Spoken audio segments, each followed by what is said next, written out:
so I love the concept of this bow. This one is going to be a hunter.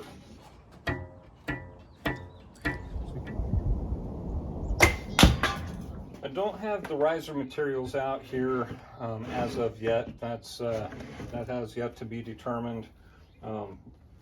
But what I do have are the components of the next build that is going to mirror the build of the most recent reverse Perry Reflex Deflex bow. All right, so we have red elm. The species of wood really isn't going to make or break the difference between the two bows. What is going to change is some of the specs in terms of the taper with our core material, and then some of the tempering that we do with the belly pieces of the bamboo. Marked out 33 inches, so I get 60 inches tip to tip on my tapering jig here, and then I am measuring out my width here and then zeroed it, and then I want to get about between a 0.6 and 0.7 drop. I am starting at just under 1/4 of an inch thick at its thickest, and I ripped these on the bandsaw. I'm starting out thick. I am then going to go ahead and rip them to their taper on the table saw.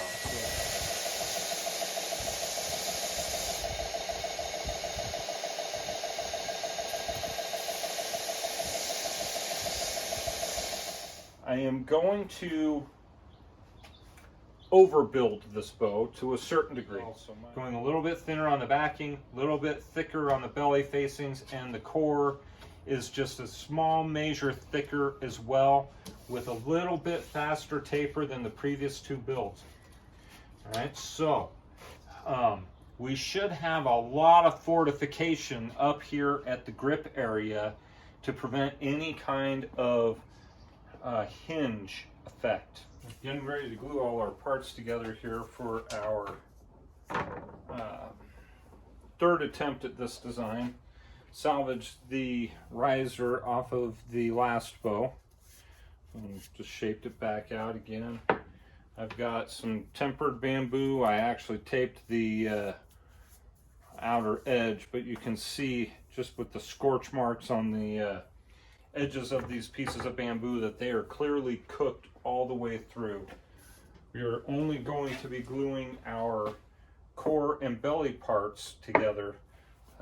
That's part of the reverse Perry Reflex glue up process. So we are going to glue in our Deflex to start, and then glue in our Reflex after that. So here's the initial glue up. See that the bow is glued into a Deflex here. After having done several glue ups like this, one of the real important pieces is to have this little auxiliary piece that's right here, and going to kind of highlight what that does for us. So here's a view half unwrapped.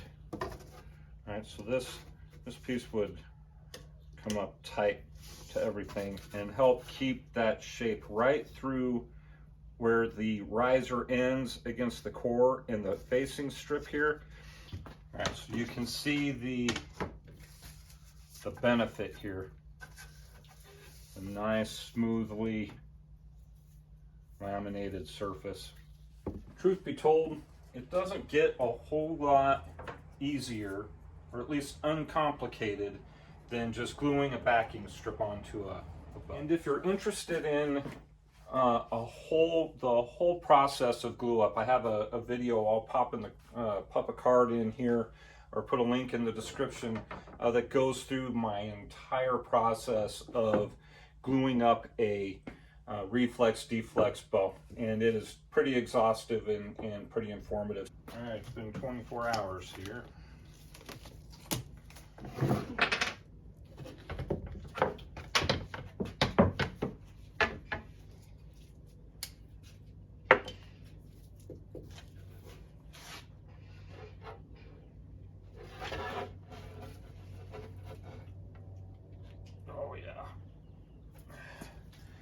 limb's coming straight.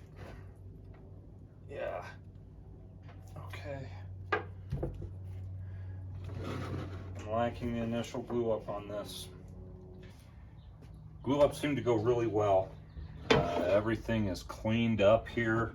You see good tight glue lines across the way.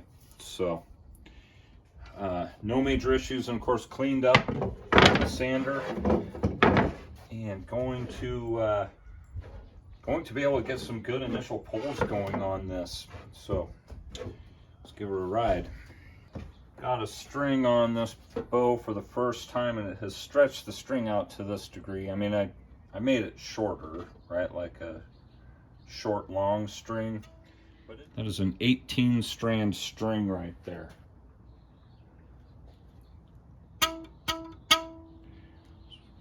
We got a little ways yet to go. So I'm going to go ahead and take down these nodes all the way down to an even level.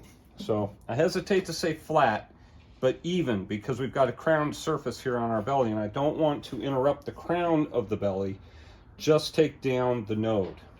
Here's what I mean by smoothing down that node. All right, you can see my finger just skate across that belly. The node was right here. Let me show you. So we've taken that down, basically smooth.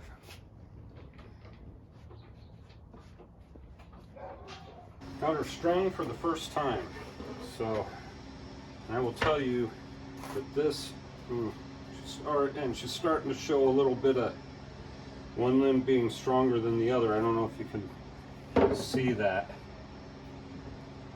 Go back and put a little measure on here. Got 5 3/4 there, 5 1/2. So we got a 1/4 inch more on this limb here. It feels like it's bending hard right here, as far as like any sort of hinging or anything like that going on, but not nearly as bad as previous attempts here. And we are not strung very high. Yeah, about 4 1/2 inches. But it's a good initial view. And this thing is actually changing shape as I watch it, or as it's sitting here. So let me see if I can kind of show you and explain what's going on. This limb is starting to straighten out through its reflex. So you can see that. So it's kind of taking on the profile that we want it to. The other side is doing the opposite. We're bending hard coming out of the fade, but then keeping our reflex going right in here. So this limb is a stronger limb, which makes sense. And as a matter of fact, the positive tiller, we are now at 5 1/4 here, and well, 5 1/2. So the string's stretching a little bit. So it's still a 1/4 inch higher on this one side, but you can tell that this limb is bending, not bending as much. So right off the bat, we need to take a little bit of weight off of this side to get it to a good brace height. Did some work to reduce some of the strength of the lower limb here, what I'm calling the lower limb. And I wanted to check on our setback. I believe I can't recall exactly what we started at. I feel like it was 2 1/8 or 2 1/4, somewhere in there. But right now, after giving that chance to relax, we are at 2 1/8 inches of setback at the grip. So we're going to measure our strain against that 2 1/8 inches. Got her to brace.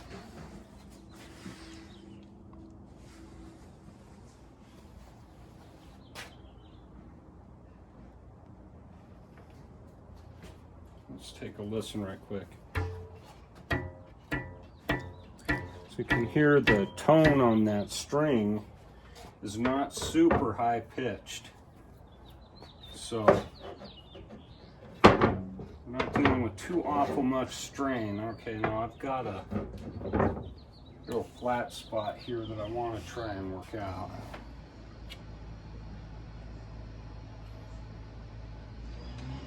Let's say to like right here.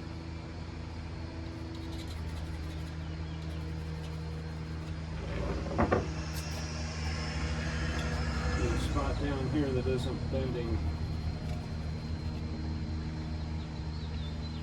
quite evenly.